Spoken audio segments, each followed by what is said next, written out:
Trust. When nigga out like an outbreak. Chopper start, send me the house shake. Nigga sweeter than a pound cake. What's going on, everyone? Hello, hello, hello. How are you all doing out there? Happy Sunday, happy Sunday, happy Sunday. Thank you so much for tuning in to another episode of Just My Opinion Reviews.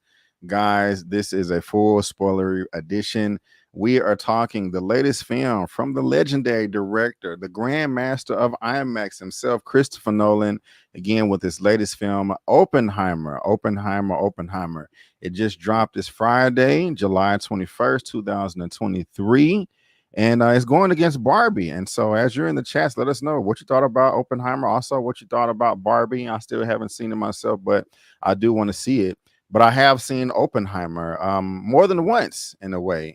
So this is going to be our spoilery discussion. We're going to spoil this movie up, down, left, right, in, and out. As if you've already seen it, you have been warned. Hey, and feel free, talk in the comments, talk in the chat. You can spoil it away. You don't have to put any spoiler tags or hit enter 12 times before you hit your comment. It don't matter. If you clicked on this video, you are ready for all of the spoilery goodness. And as you guys see, I am not by myself. I have my lovely guest, Miss Kimberly Curran, coming all the way from Southern California. Hello, ma'am. How are you doing today? I miss the film community and I'm so happy. So happy to be talking about film right now. Oh my gosh, I've missed you all. And Brandon, you are just my favorite person to talk to film about. So I'm so excited to get into this. That's what's up. Well, that's flattering to hear, ma'am. That's flattering to hear. I love talking film with you. So, it's good to have you back. And just to know you're always welcome. All you got to do is like, hey, I want to come in at this time. And I'm going to send you that invite. So I'm glad you're here. Thank you so much for being here, ma'am. And guys, if you are interested in what we have to say today, if you love it, you can follow both of us on social media. Our handles are on the screen. Her information is in the description box of this video. And like always, she is on my channel tab, smack dab in the middle right there. Bam. And this is what her channel looks like as well. And also, I believe that we are multi-streaming on multiple platforms. Not only are we watching on my YouTube channel, guys, but also hers. And so, whatever channel you are watching us on, subscribe to us both, give us a thumbs up, leave a lovely, intelligent comment so we can have as much fun as possible. Also, just shameless plugging here. Something else that dropped this week besides Oppenheimer is They Clone Tyrone with Jamie Foxx, Teyonah Parris, and John Boyega. I have my non-spoilery review for that. And also yesterday, I did a spoiler review with Tyra with Struggle Views TV and my homie Torian with Torian Rain Reloaded. And so, yeah, I love doing the collabs over here. And so check that out after you check this out right here. But now, guys, let's get into it. We have Oppenheimer. Like I said, Christopher Nolan. And by the and the cast is super long too. I mean, Jesus Christ, this is like an Oh my all-star God, it's cast of amazing. Hollywood's greats. And so I can't wait to hear your commentary about that. But Kim, I've hyped them up. I right before we started, I was running downstairs like, do I want to get my collection again? I got my whole Christopher Nolan collection. Maybe if we have some time later on, we can geek out about us, our ranking and where we will put Oppenheimer, amongst his other films. But I was really looking forward to this, as most people were, as I'm sure you were too. Christopher Nolan's dope. He's one of the best in the game.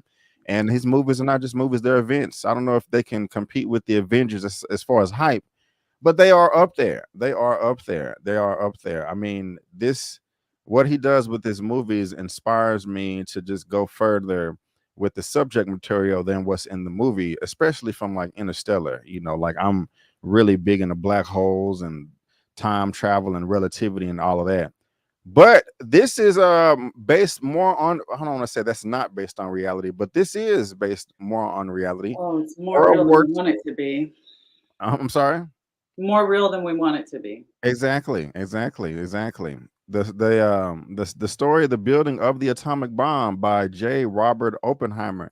And when I first saw the trailer, I was kind of like, okay. When I heard about it, I was like, okay, the atomic bomb, like, okay. I mean, I remember that from elementary and junior high. It really just doesn't pique my interest. But I saw some trailers. and I was like, damn, even though they really didn't pique my interest, it looks good. And so I I said all that. I was gonna no, I'm gonna pass it to you. I'm gonna save my commentary. Kim, how did you feel about this movie? Oh God, where do we start? Where do we Did you love start? it? Did you hate Um, it? Did it reach your expectations? Let me know, God. man. Let us know because I'm dying to know. Yeah, well, first of all, I wasn't much for math or science in school. I'm more of a storybook kind of gal when it comes to education. I like pictures, um, I'm mad and at you. I love history. I Mhm. have loved history ever since I began school. It's a peek into the past. It's a peek into why we are the way that we are, and so I love history biopics. I love films that talk about events in history. And to be honest with you, this is one of the most significant events in world history. And we don't really talk about Oppenheimer that much. I don't Right. that conversation never really starts. I mean, sometimes, what up, Layla? Sometimes we may talk about, especially with stuff in the news or what's going on in the world, nuclear war, or World War III. But honestly, a true understanding of World War II and the Manhattan Project is, I've watched many documentaries. I am that chick. I'm not out with friends on Taco Tuesday. I am home in my robe watching documentaries because I'm a nerd. But I've watched many documentaries actually on the Manhattan Project, but I've never really seen it in a theatrical format and tackled with such depth that Christopher Nolan took us in. And I want to say, first of all, I absolutely love this film. I think for a cinephile, this is the equivalent of someone who is a true artist traveling to Europe and going to see the Mona Lisa in person. Oh This wow. is, if you're into architecture, this is an architect going to one of the most complicated buildings and just standing there and being in awe. For someone who loves film, every piece of this film was a work of art. I believe this film was a masterpiece. And the way Nolan approached this, and especially bringing on your boy, Hoyte von Hoytman, such an incredible cinematographer, frame for frame. This was a masterpiece. And I know we'll get into it, but in terms of character development and the screenwriting, this was an absolute masterpiece. Now, mind you, this is a very cerebral film. Nolan, one of the reasons, one of my nephew was like, "Why does everyone want to watch a Christopher Nolan film? Like, what's the deal?" I'm like, "Here's the deal, kiddo. He is incredibly cerebral. As you can tell, I'm not the cool aunt, but he's incredibly cerebral. He's that filmmaker that doesn't just entertain us and go, "Oh wow, outer space. Oh wow, time travel." He makes you think about these things that are such lofty ideas and brings it down to a tangible realization of beyond what if. But like, whoa, I think this guy just stepped a step before what if of like Interstellar, it blew your mind, but parts of you were like, I I so don't get this, but I really get this. He has a way of doing that to us. Like Inception. I don't know how many people I talked to that were like, saw Inception the first time and were like, it's a dream within a dream. And then I wake up, but I'm dreaming. And then I still dream, but I'm in the dream. I don't get it, but I get it. You know Right. what I'm Right. saying? Yeah. Like Yeah. Christopher Nolan does that to us. And so people like to be forced to think. We like to have our minds bent and messed with a little bit. And ever since a Memento, like he has been doing that to us. He's been making us sit in the theater going, "Wait, what? What?" But then we're so entranced by how he's telling the story that we're like, "Okay, I vibe with that." Um, I think he does that here, but what's so great that I haven't seen him tackle very much is a real true story. Is something that happened, a man True. that Yeah. has many interviews, memoirs. I believe it was American Prometheus is the book that this film is Hmm. based Hmm. on. There's a lot of true tellings, a lot of testimony, a lot of record of the actual events in this film. And so this isn't a lofty idea. Like Oppenheimer said, theory can only take us so far. And Exactly. this film goes beyond theory and into the strange, bombastic reality that we could have set the world on fire, but we did it anyway. Right, right. That was a highlight right there. The last quote line of the movie, which was interesting because the first time I saw this film, I didn't hear it because people were talking in my theater, and I was so frustrated. I had to, tap somebody in the shoulder, and I don't mean literally. I just said, "Excuse me, what was the last line of dialogue in the movie?" But I'll talk about that in a second. You spoke on a number of things. I pretty much agree with everything you said that when you watch a Nolan film, you get it, but you don't get it, but you get it, and that is exactly how I feel about this movie. I really did enjoy it. I love it. I loved it.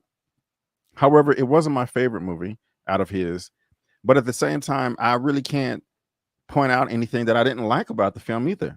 I don't. I just I can't find anything to complain about. But it's just interesting. I'm conflicted, and I was a bit nervous to talk about this film because I honestly feel unprepared. I've seen it. I Because it's 3 hours long. It's a lot to take in, and a lot Lots of to take people in. may feel some type of way about that. Like Brandon, oh my gosh, you should do your homework. What are you doing? I hate when black people don't take their YouTubes and reviews seriously. You know what I'm saying? I could get that, but I'm going to be honest with you guys because I did see the film on Tuesday, and the reason why I asked you, "Hey, did you see my out of theater reaction?" You was like, "Nope, I didn't want to go. I want to go in I blind. I want to be purposely, yeah. surprised."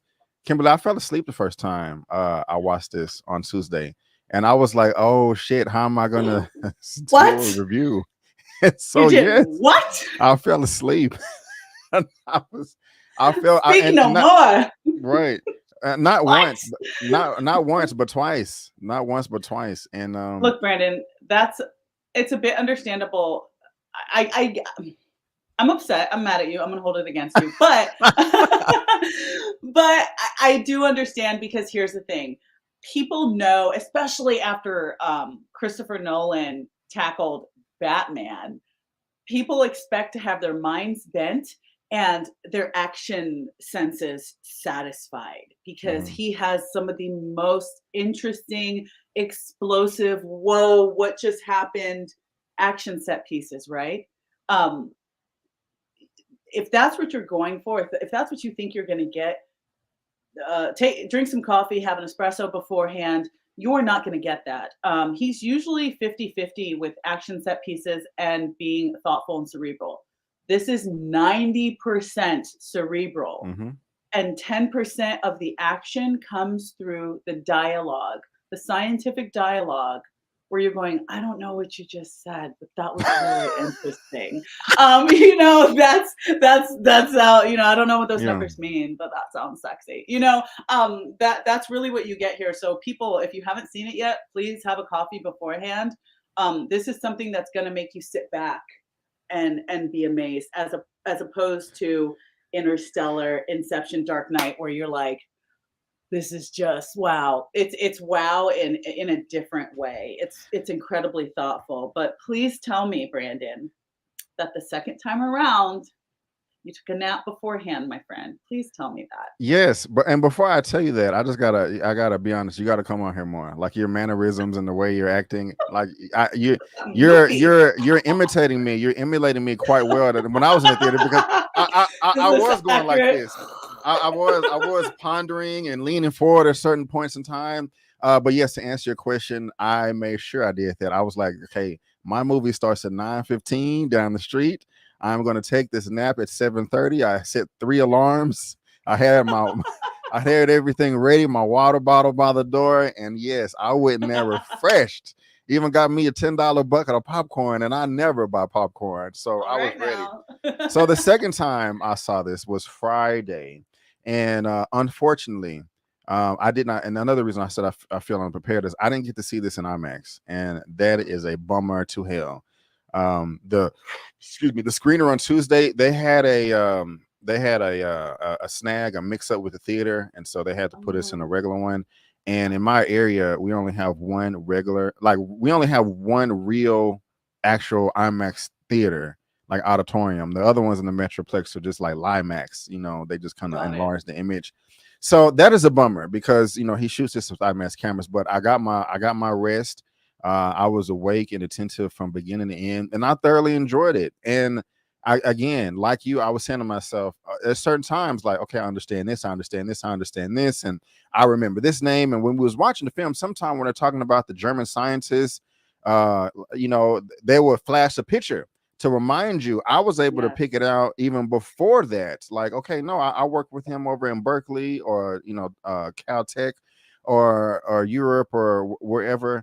But as I was watching this again, at some I points love I that was he like, did that, by the way. yes, yes, Because when you have an extensive cast like that, and when you're jumping back and forth, which we've seen a lot in some new stuff on TV. I don't know if you watch Class of '09 with Brian Tyree Henry and Kate not yet, Mara. not yet. They jumped back and forth a lot. I know that Kaleidoscope that was on Netflix. They did a lot, watching it out of order. A lot of people do that. And I think he did it brilliantly because I needed him to flash back and go, remember him from Berkeley? And I'm like, oh yeah, okay, okay, okay. Yeah. So when I'm watching it, some things I did understand, some I'm like, I hear what you're saying, but I don't, I really can't comprehend it. That didn't happen too much, but enough for where I was like, man, I wish I would have seen this film one more time before we did our spoiler review. However, I don't want to see it again unless it's in IMAX, and they're sold out in my area until tomorrow morning. And so I may go see it. I may go see it again, and just talk about the IMAX. So I just kind of wanted to throw that out there. But Yeah. what I like about the film is it's properly focused. It's not just focused on the atomic bomb. It's focused on Oppenheimer, and I really get to know this man, played by Cillian Murphy, who was Mm, freaking fantastic. Everybody in this movie was fantastic, but goddamn, he was he did a great job. He, of course, we know who he is. Moviegoers know who he is. He's already on our radar. He's been on our radar absolutely. since Batman Begins and before, but he's even more on my radar now. And Mm, just a lot of the pauses that he was having in his performance, kind of just looking off in the distance, like, okay, am I making the right decision? Is this for the greater good of mhm. mankind, or am I the devil?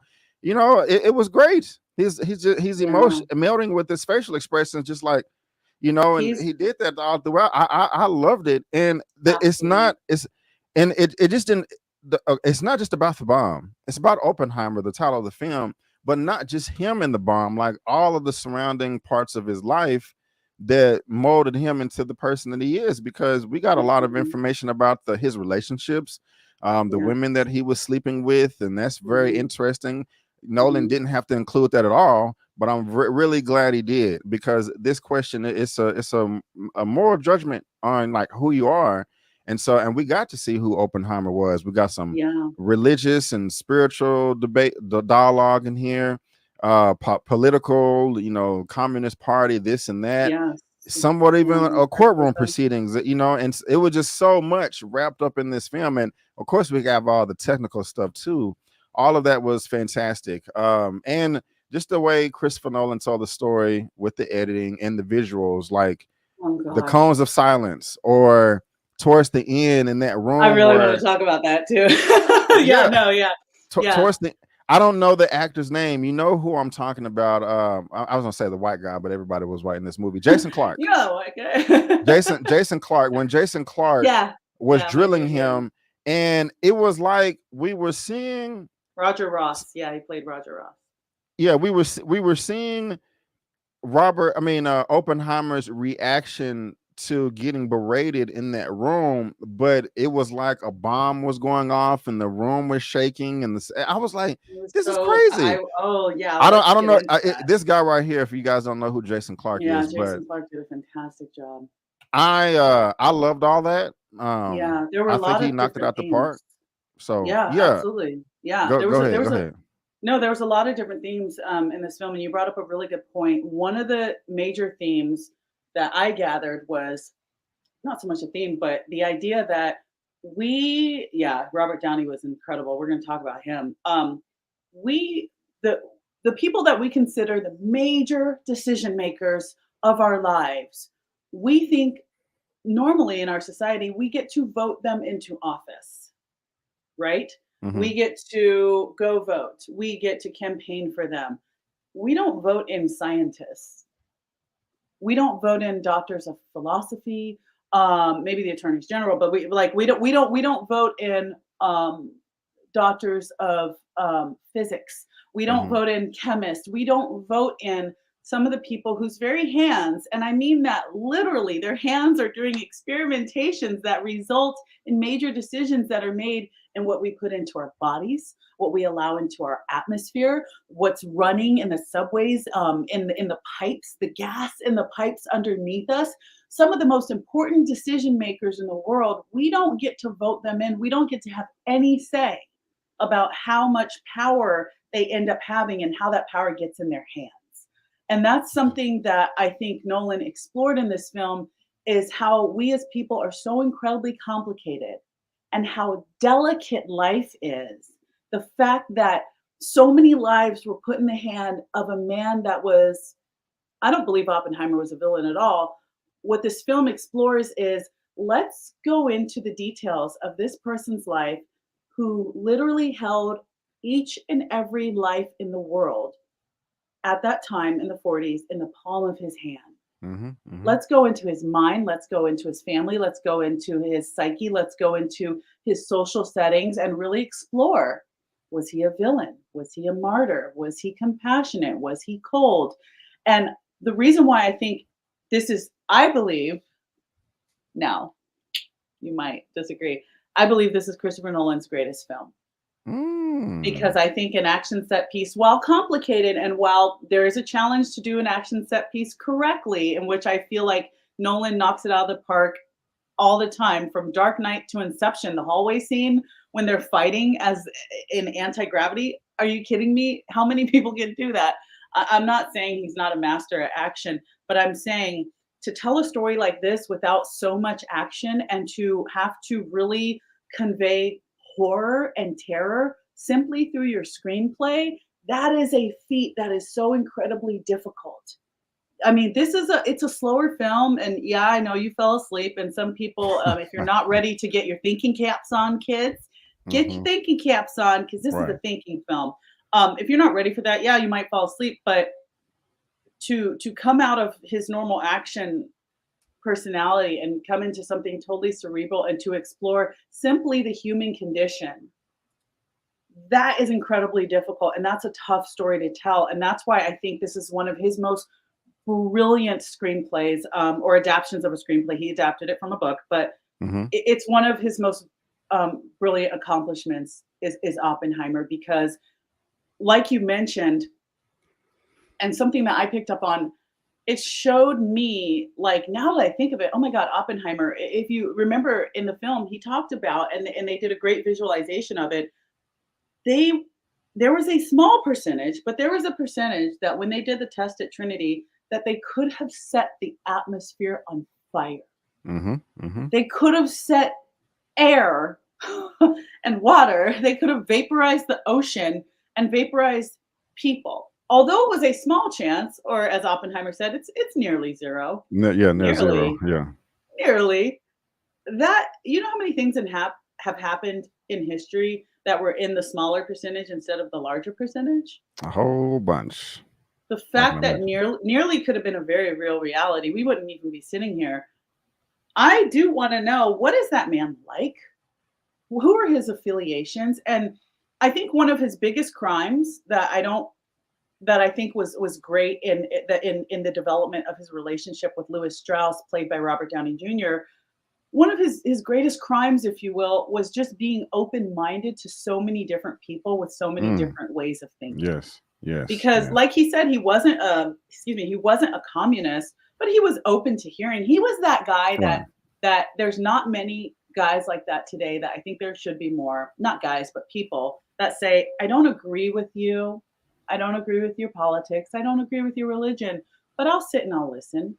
Right. I'll Right. come Right. to your little meeting. I'll come to your Right. church service. I don't agree. I'm not going to agree when I come out, but I will listen." We need more of that. And honestly, Yeah. during the time of McCarthyism, where if you had an adversary, all you had to do was point to someone. If you wanted your neighbor, a business that was rivaling your business, if you wanted them to go out of business, all you had to do was point at them and go, communism. And then Right. everyone, oh, that's what Right. McCarthyism was. People's lives were being destroyed because, "Oh, I heard you talk to a communist. You must be a communist. You're a communist. Your life is over." that's really what was happening during that time, and that's what Louis Strauss did to him. And I want to go into later Louis Strauss and what a Oh baby he yes, we was. gotta say that. Yeah, But yeah. Let's I say that really one. think that's one of the larger themes of this film is who is the man who had our lives in the palm of his hand, and what was he really like? And the answer is, like many of us, he was not Thanos. He wasn't a dimensional villain. He was a complicated person. And I just want to shout out the screenwriting, and I know we'll get into it, but real quick, Emily Blunt as Kitty Oppenheimer. She should get nominated. She was fantastic. But what I want to say real quick about that, about her, the writing was so good because like I said, one of the major themes of this film is how difficult we are as human beings. A lot of times in movies, when they show a woman who is complicated, they will write her as hysterical or boisterous and loud or disrespectful. Not many screenwriters understand how to write a woman as complicated. Kitty Oppenheimer was supportive of her husband. She was complicated. She was cold. She was difficult. She was an alcoholic. She didn't like being a mother. She loved her kids, though. She was what many of us women are, as you know, we're complicated. Oh my And that, goodness. that's okay. I'm a woman. I'm complicated. I'm not one dimensional. Layla gets it. They wrote that so well because you felt how much she loved him and how compassionate she was towards him. But I think she was 32 and he was her fourth husband.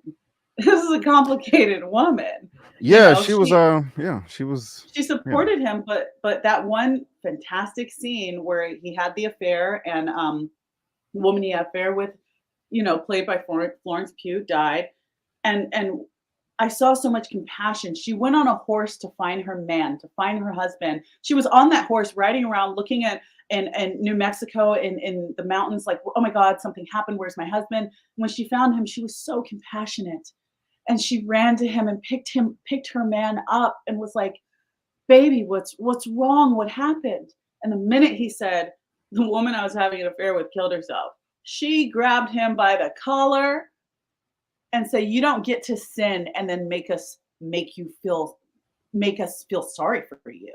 And then kind of threw him back. In 60 seconds, she was equally as compassionate as she was cold. And only great screenwriting can really achieve showcasing the nuances of a woman or a man, Oh man, as we man. get Let me all right, non-binary. let me get in there. Let me get in here. First, you said that you feel that this is the best Nolan film. I I do, and respect that. I stand on that, Stand on Brock. it. Stand on it. Die on the hill. Wave your flag. All of that. Yeah, pump your chest. All of that. I respect it. I understand I know how you disagree. people That's can okay. feel that way. It's not Mhm. my favorite, but the thing is, I get it. I get it. I can't really find anything to complain about in this movie. It just it's like it's the best picture, but it's not my favorite. Like if I was like, okay, best films of the year, this would be there. Favorite movies Mhm. of the year, it would still be on that list, but it would be just a bit lower because it's not. I don't want to say it's just not my cup of tea. There's just things that I like more. Also, Yeah. you spoke Okay. on whether Oppenheimer was a villain or not. I didn't feel he was. I liked the guy. I He rooted was. for him. I felt I did. sorry for him with the way that Admiral Strauss, RDJ, was being a hoe and treating him or whatever. And A street urchin. I even we're talking about Kitty as well, just kind of the way that she was treating him towards the end, which I gotta be honest, I kind of agree with her. Like, why aren't Mhm. you? They're doing this to you. They're mistreating and abusing you and taking advantage of you. Why aren't you fighting? Why aren't you fighting? Why aren't you fighting? And Aren't he you was just kind of fighting taking back? it. I was like, Yeah. damn.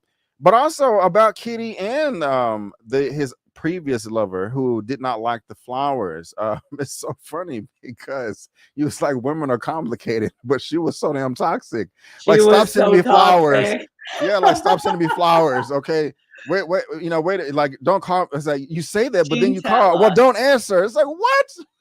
You leave me alone. Like, what do you want me to do? I mean, like, Oh, I love it. I'm She trying. was It's she crazy. was Like, a whole Beyonce song, like, wrapped in a person. Like, she was so complicated. yeah, even the first sex scene, it was just like, this woman. Just What are got you? up. What are you I was about? like, "Okay."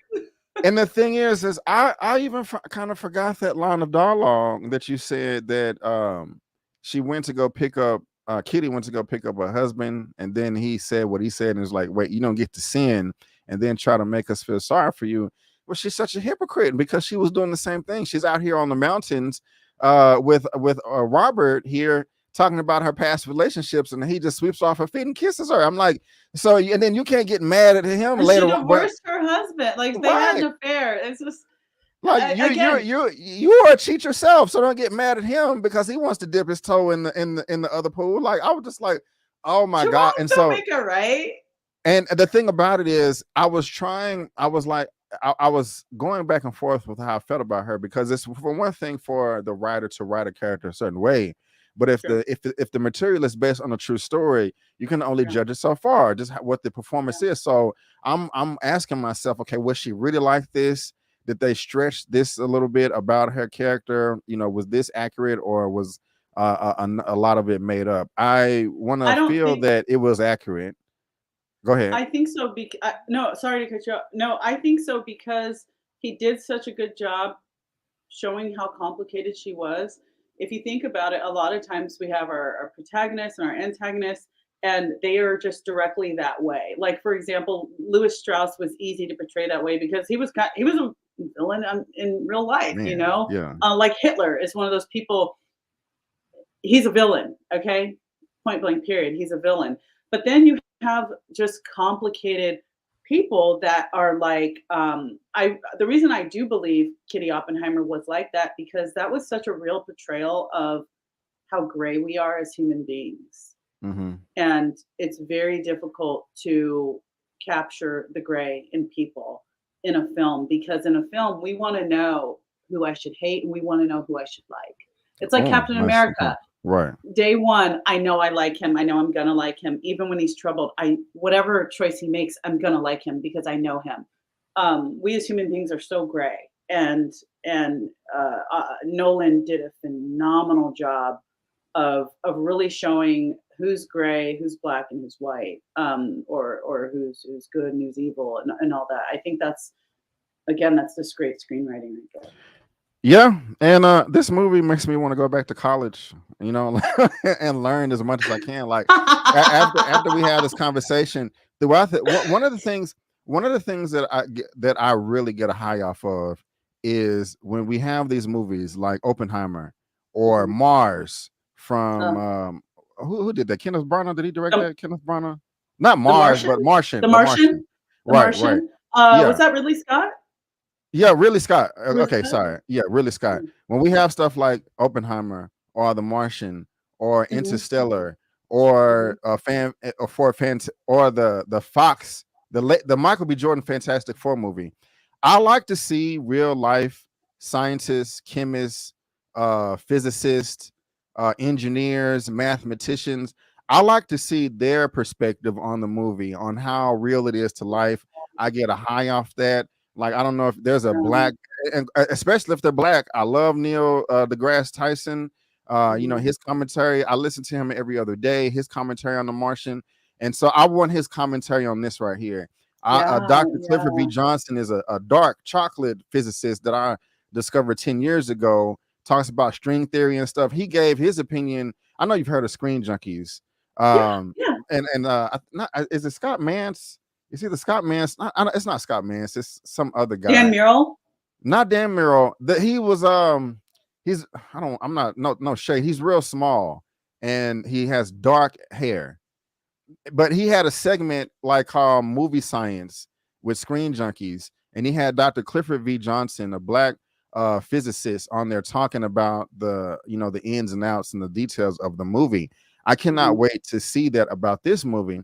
And one of the things I loved about Oppenheimer so much is of him assembling all of these genius minds together, not only Oh, in the I States love but that. around the world, coming together, putting their brains together to solve a problem, like a race Yes. solve an equation. That was so exhilarating to me. I And just love that. it was just so it was just a geek out. It was, I don't know, like It was the a Geek giant science Avengers. Comic-Con, It was right? the Geek Avengers, And it's so man, you little. know? Every time Oppenheimer would meet another scientist or professional, they're like, "Oh my God, you're Oppenheimer. I read your theory on isotopes, so I I read your love theory on this." And everybody is salivating at the mouth from everybody, like, "Oh my God, I'm a fan of you. I'm a fan of you. I'm a fan of you. And you did this and da da da da." I really did like that. I'm just like, I'm smiling, like, damn, like they're all smart as hell. Everybody's smart. you everybody's know, smart, and you everybody's a know what? That genius. that I agree with you, Brandon. I really loved seeing the science community. I Yes. I really bro was yeah, Chief Leaf. He was collecting his own Avengers team. He was like, now let's go get Teller. Yes, another um, favorite character of mine. Right. yes, yeah, Benny Safdie was just bomb in that role. He was just so amazing. And I just I gotta give a shout out to the cast. Um, Man. there's so many things I want to talk about right now. But quick shout out to Benny Safdie. He did an amazing job playing a scientist. I love learning about different communities of people. Like, I think we all know a lot about athletes, right? Whether you like Hmm. to watch 30 for 30 or you like to watch sports documentaries or whatever, we know a lot about politics, how their community is. We know a lot about celebrities in their community. I really wanted to learn about the science community. That's fascinating. The kind of guys that are cerebral. Like, I really like cerebral guys. I like nerdy guys. I like engineers and guys that can Yeah. talk about stuff where I'm like, I don't know what you just said, but okay. Like, that's like my jam, low key. Naturally. Shout out to me. But I really like guys like that are thinkers, that you're looking out to space and I'm like, what are you thinking of right now? And that's why I love that this film really goes into Oppenheimer and his crew.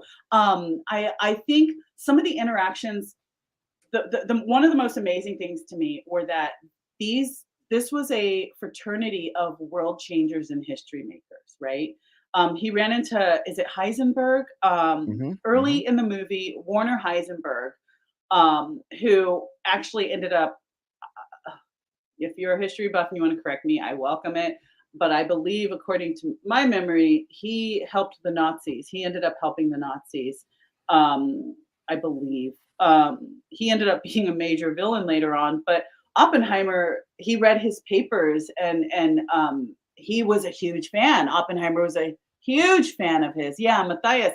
And later on, that guy became someone that really impacted the world in a negative way.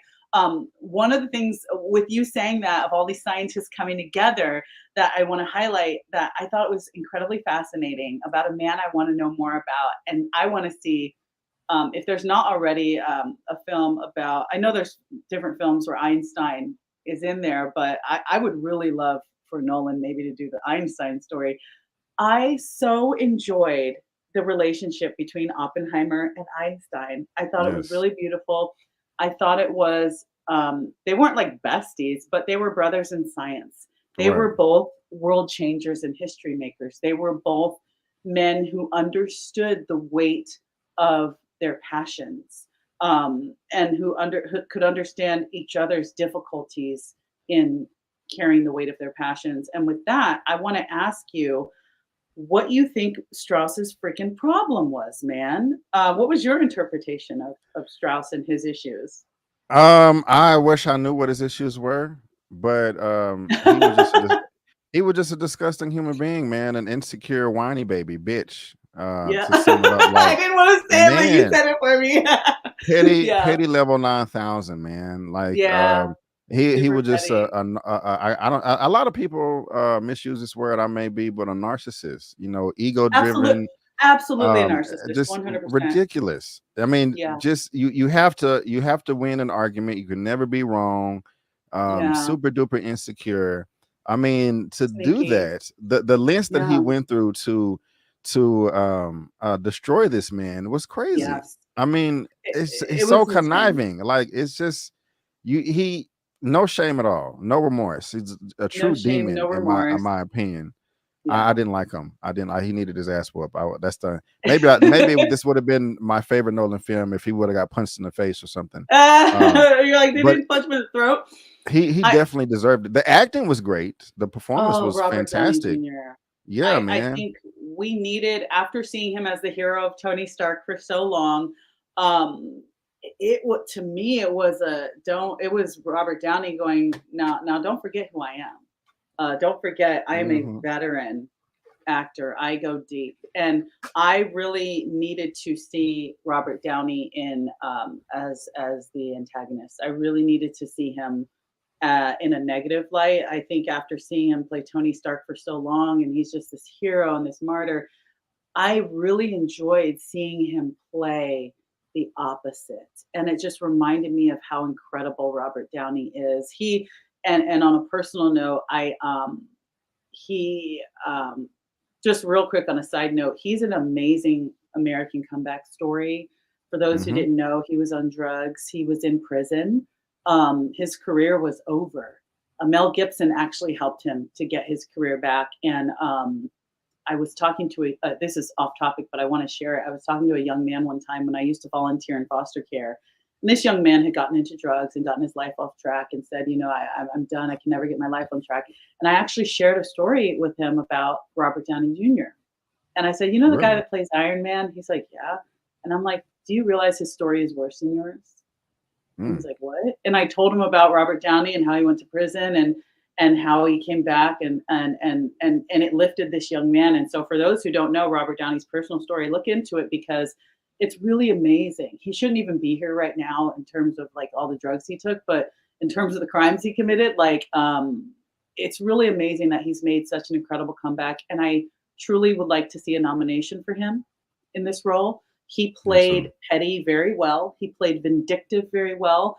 And I want to highlight something, kind of jumping off of the relationship between Oppenheimer and Einstein. One of the things I love that Nolan did is when they were by the pond at the university and Hmm. Oppenheimer was talking to Einstein. And Strauss was like, "Oh, I can introduce you." And he's like, I already know him. We're buddies. Right. And that scene where his hat flew off, and Uh-huh. you see Albert Einstein's personality a little bit. Like he thought it was funny that his hat flew off. You could tell. Oh, I don't know. yeah. I got little bits of Einstein's personality that made Hmm. me love him, and I love that famous photo of Einstein.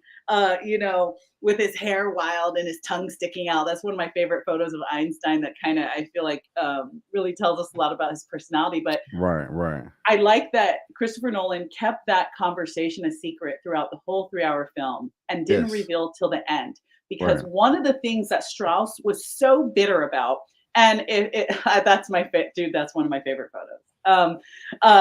If you guys don't know, let me just go into Strauss a little bit. So he was a chairman of the AEC, and he was more of like a White House, more of an administrator than a scientist. He knew Hmm. some things, but he really wanted to be in that fraternity of scientists that Oppenheimer was in, but he was kind of responsible for putting the committee for atomic energy, the Atomic Energy Committee. He was really responsible for bringing those guys together, but he wasn't necessarily one of them. And one of the reasons that Lewis Strauss was so offended by Oppenheimer was there was a congressional hearing where Lewis Strauss was talking something about transporting isotopes, To and Norway. yeah, thank you.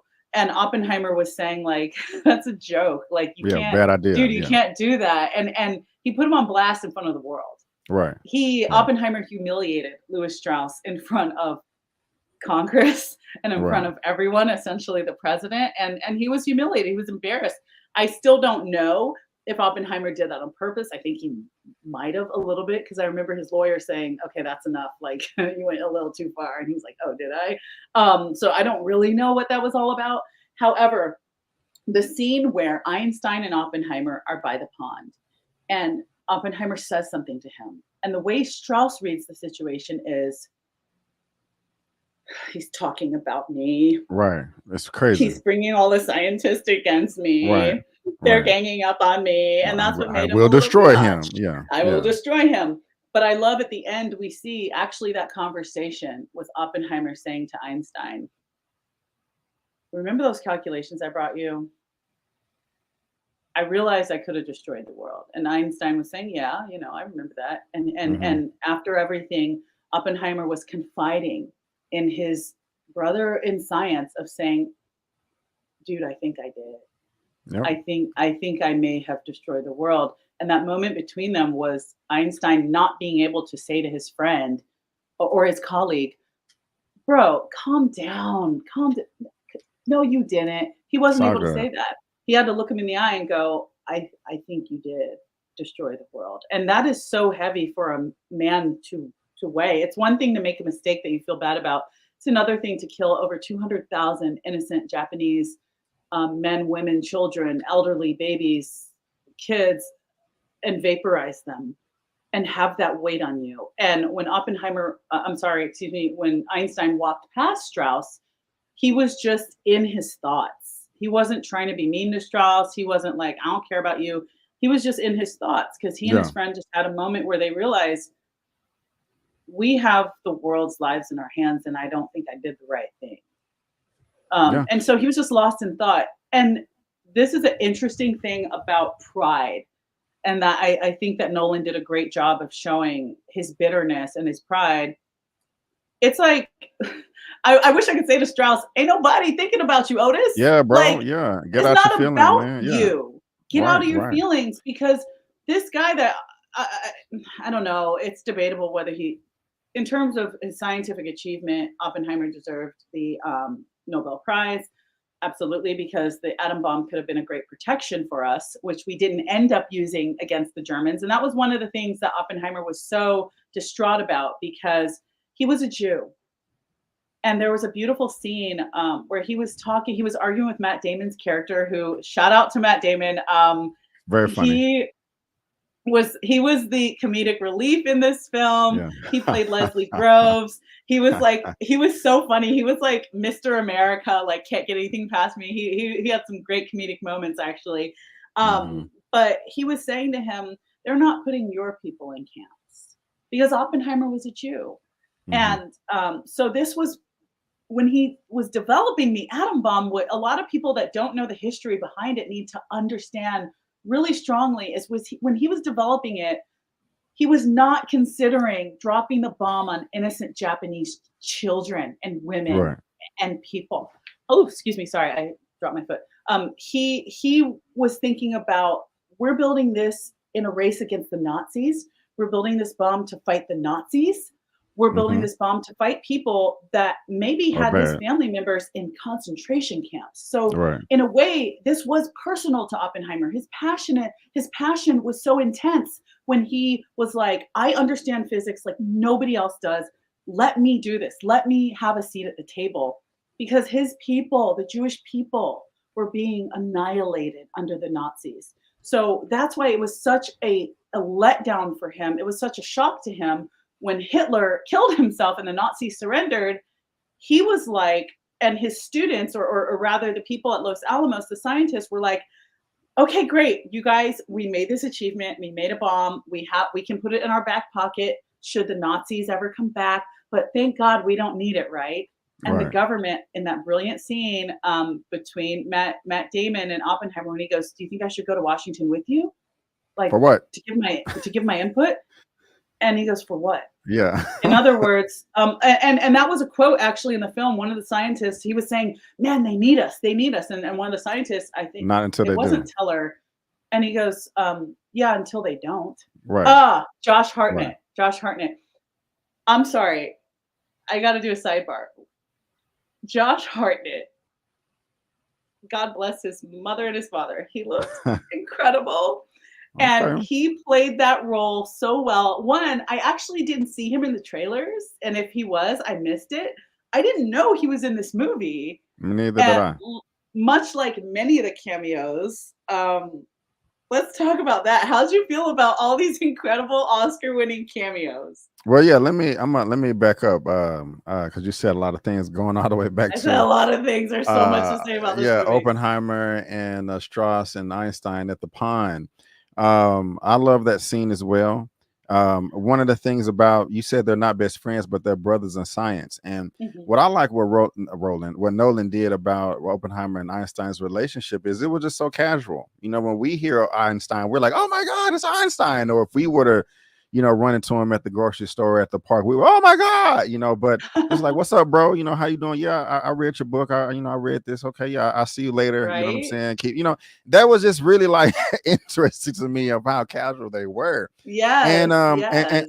and going back to Strauss, Admiral Strauss, RDJ, it's like, dude, use your words, Use communicate, your okay? words. Just go to Oppenheimer and let him know, like, hey, bro, what's going on? Like, I kind of feel like you threw me under the bus, or can we work this out? Like, did they Mhm. have any dialogue whatsoever other than him introducing him to the campus, kind of showing him Yeah. around, giving him a tour?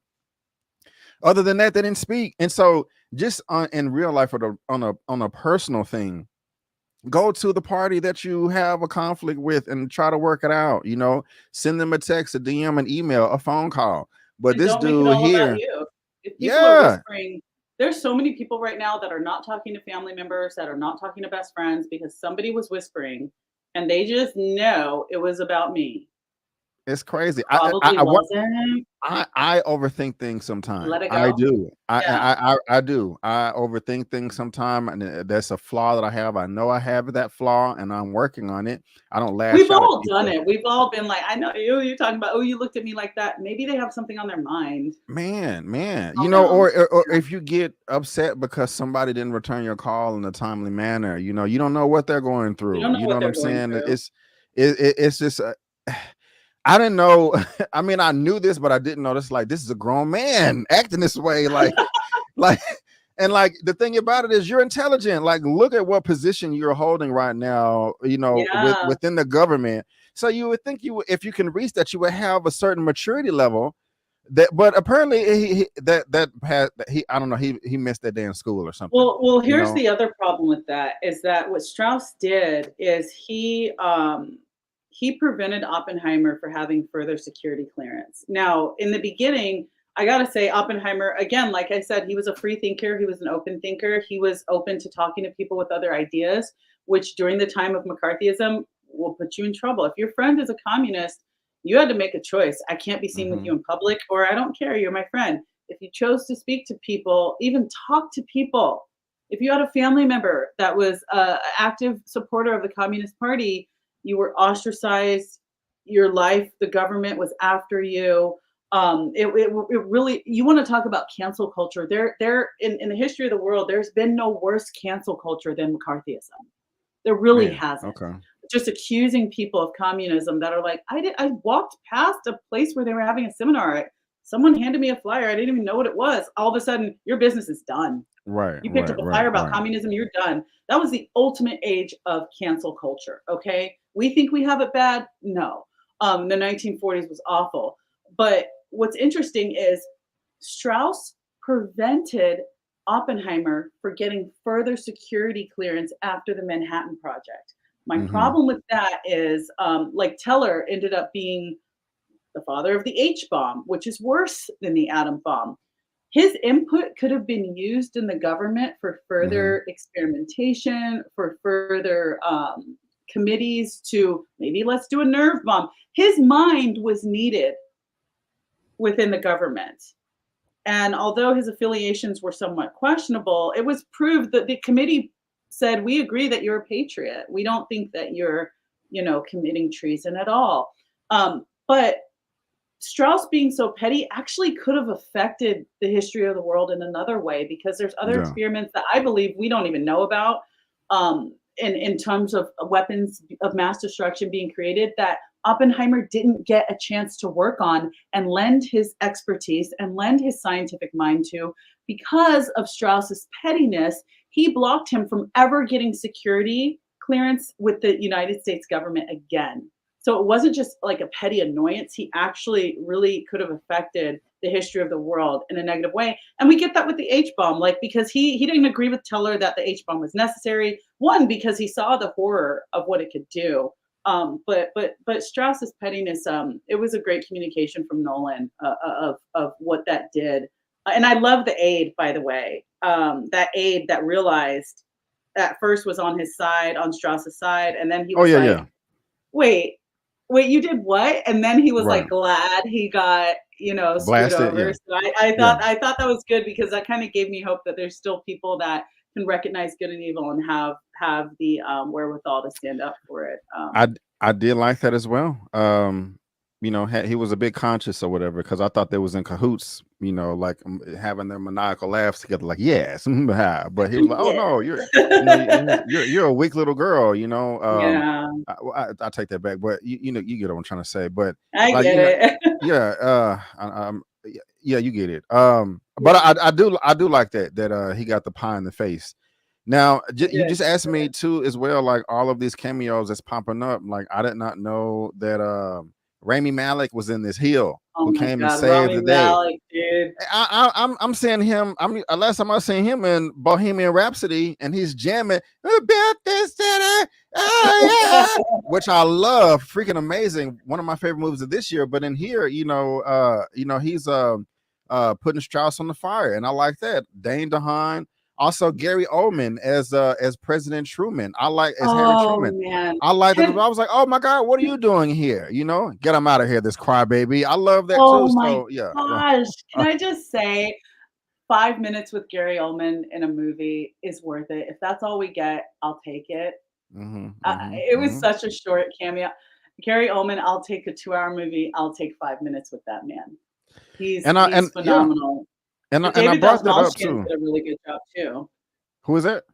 David Dastmalchian did a Who is really that? good job. You know your boy David. from Ant-Man, the Russian guy, that works with T.I., in Ant-Man? David Yeah. Dastmalchian, he Yeah. played, Okay. William Borden. He played the guy that was really helping Strauss to screw Oppenheimer over, and Okay. throughout the movie, you couldn't tell if he was friend or foe.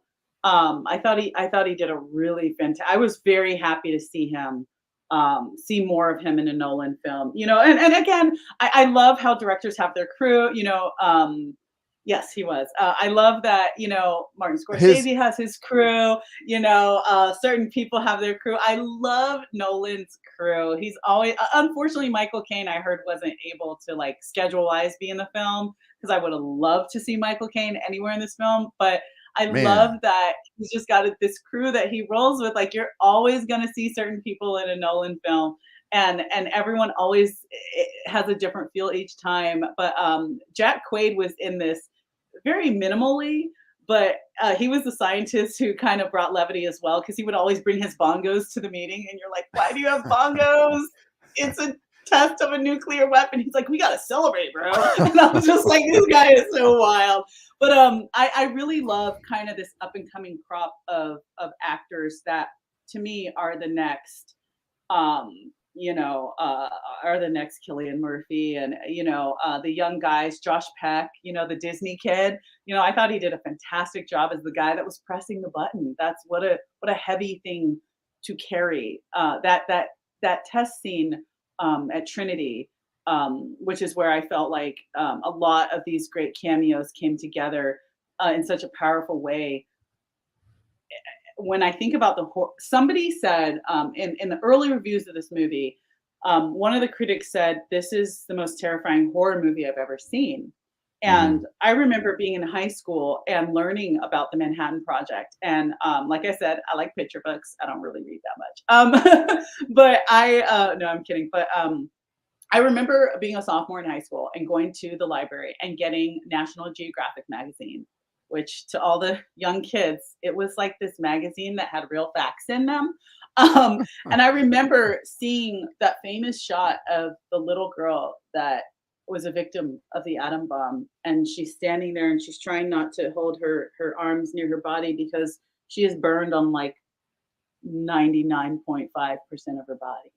And I remember seeing the images from the victims of the atom bomb.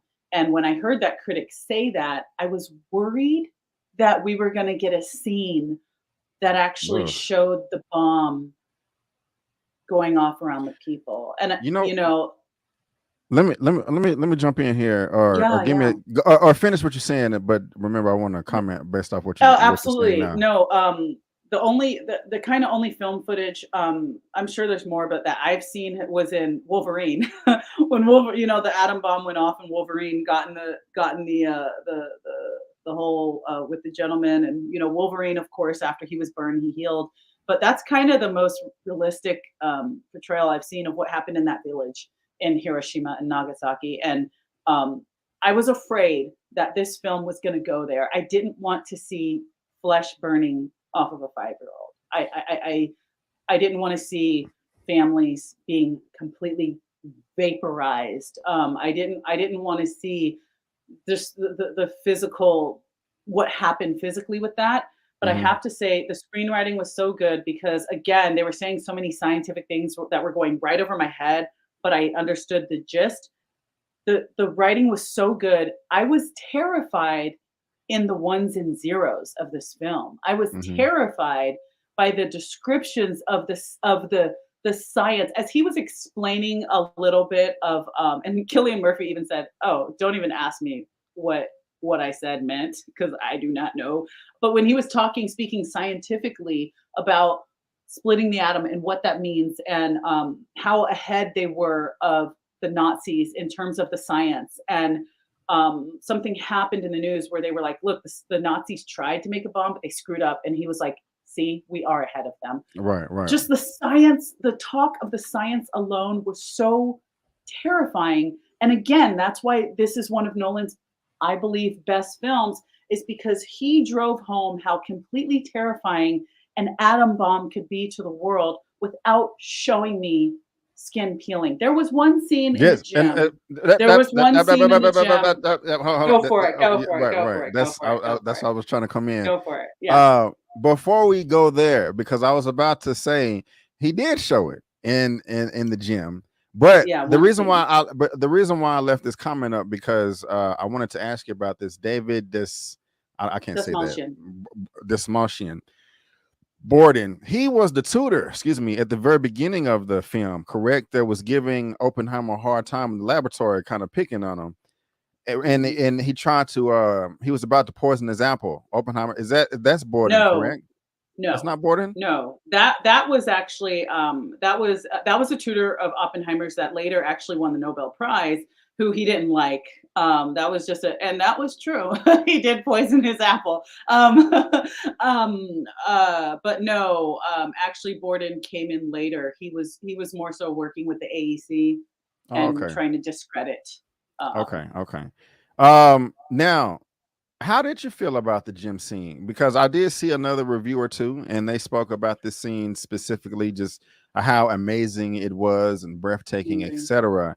That to me, that as people are cheering him on and like, yeah, you saved the day, you built the bomb, and they blew it up and destruction, America, and all of that stuff. Yeah, But as people are cheering and hooting and hollering, it switches, the audio switches, and you can hear the cries of the death and the screams and the torture, and it looked like he yeah. was stepping in a bird, like a bird carcass, or like the Excuse me. remains of a blown up torched animal or something. That freaked me out. That scene right there. How did you feel about that representation of the visual of the Look, man, destruction of the bomb? Did you like it? Did it work for you, or were you like, what the crap was this? What was he thinking?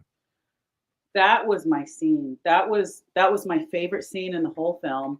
Wow. That was a visualization of the vibration of the moment in history that Oppenheimer caused in history.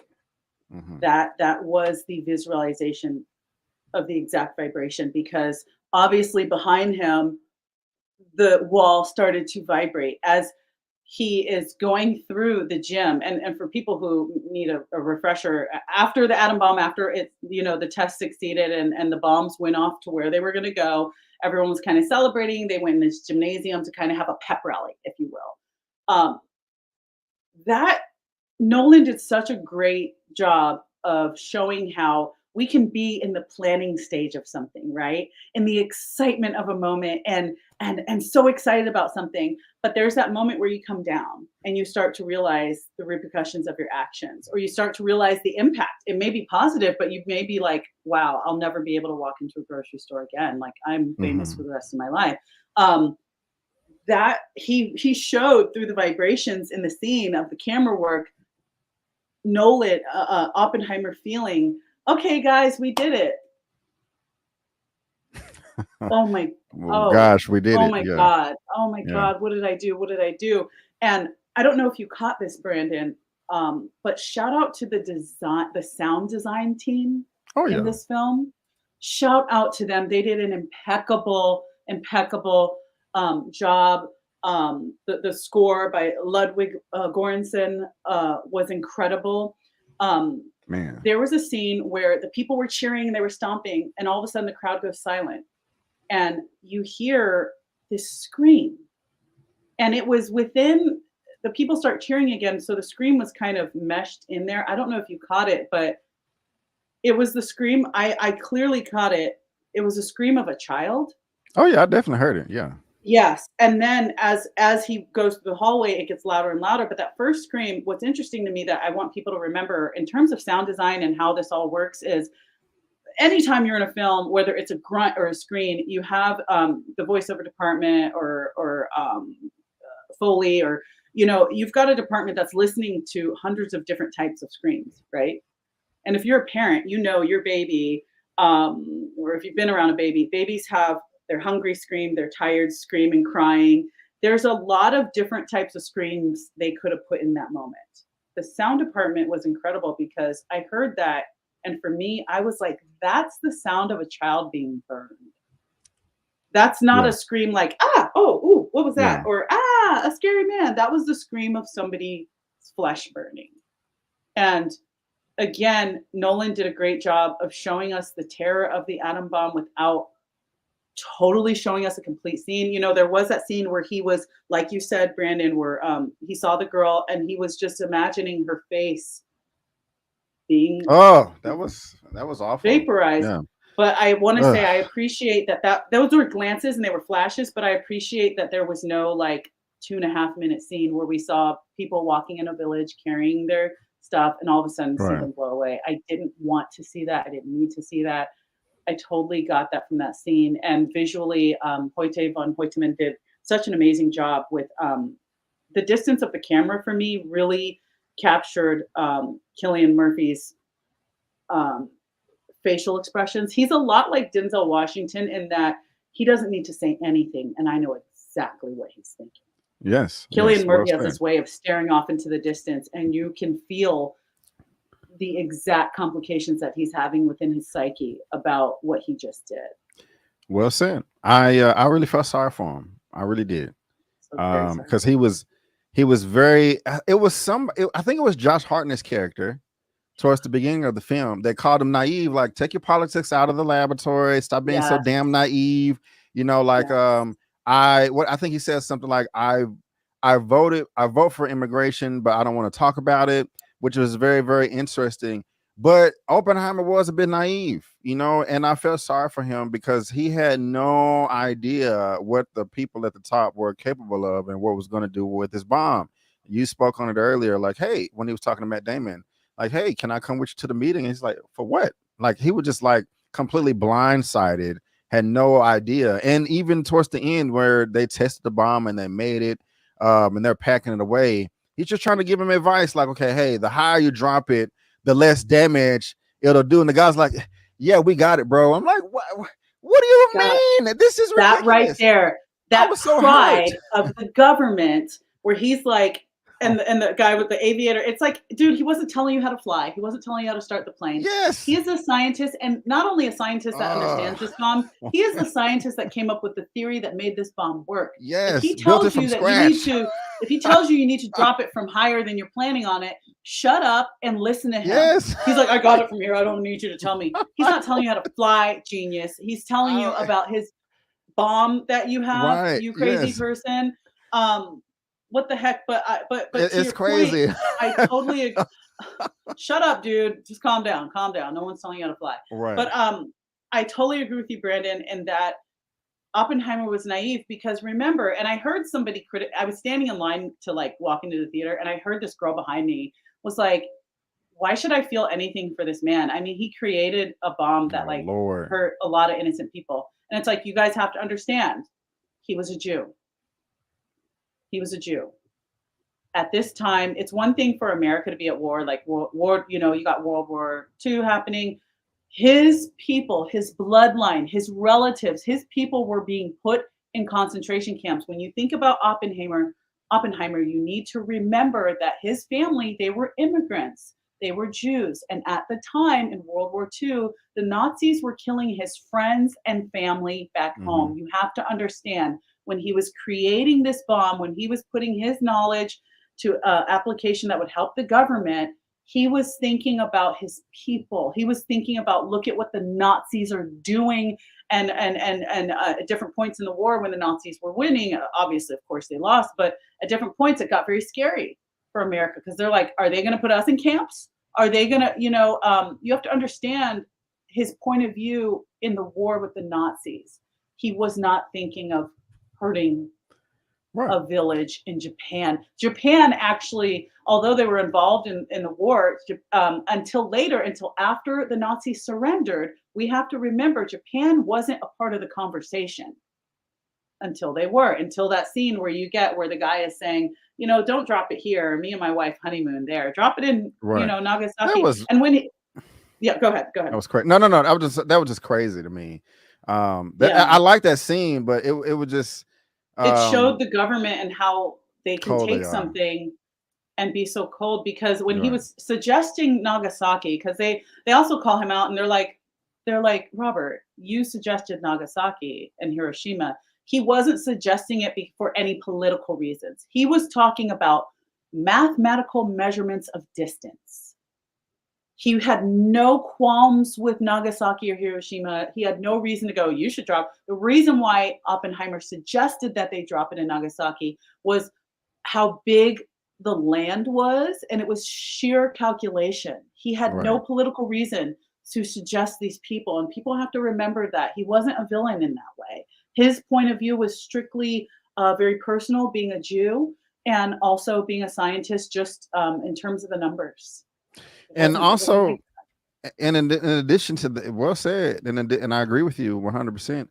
But in addition to that, even if he wasn't a Jew, he was just trying to beat them, from the Beat the Germans for doing Nazis. the I mean, same come thing. on. Yeah. You want to be in Yeah. control of it, like I mean, Absolutely. I don't want them to be, have the nuclear weapon, but if we have it before them, that will, hopefully have them ceasefire and nobody has to Yeah. die or blow up, Yeah. in mass.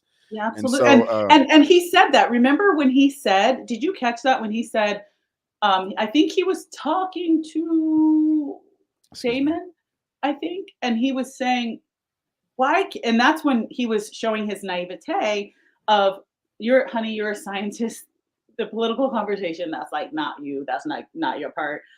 He was saying, why can't we just tell them what we have? Because remember there was a test and they were talking about Truman seeing the test, and if Truman wanted to tell Stalin or even invite him to the test to say, hey, keep boy, keep acting up, come here, come look what I have, come look what I have, watch that thing drop, and then you tell me if you want to keep messing with me. You're gonna mess around and find out. That's what they Yeah. were trying to do. And he said, why can't we just tell them what we have? We don't have to drop it on uh, a little village in Japan. Like he was really feeling the weight of what they planned to do. And when Matt Damon pieced out, he pieced out. He was like, "Great, cool, got your bomb. You can stay here if you want. I gotta go. We're gonna take your invention and just do kind of what we want. But you take Yeah. care." Yeah, it's insane. Hmm. It's insane. But about that right there, he knows what he's talking about. He built the mother effer, so you should listen. And just going back to the beginning of the film, just another thing I'm fascinated about and geeking out about is how he did assemble that team. I love the score that helped progress the film, but I Yeah. like the fact that he started a course that didn't exist before.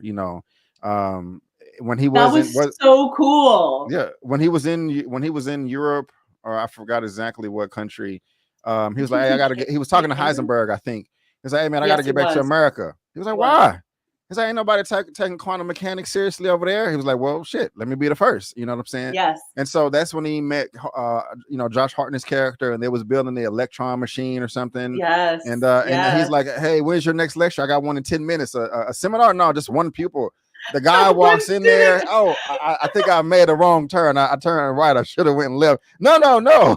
So what do you know about particles or something? And that's why I'm leaning in. Like, yes, let's learn something. Let's Yeah. learn. You know what I'm saying? But that's So I, inspiration for I all of yeah, us, dude. yeah, Just because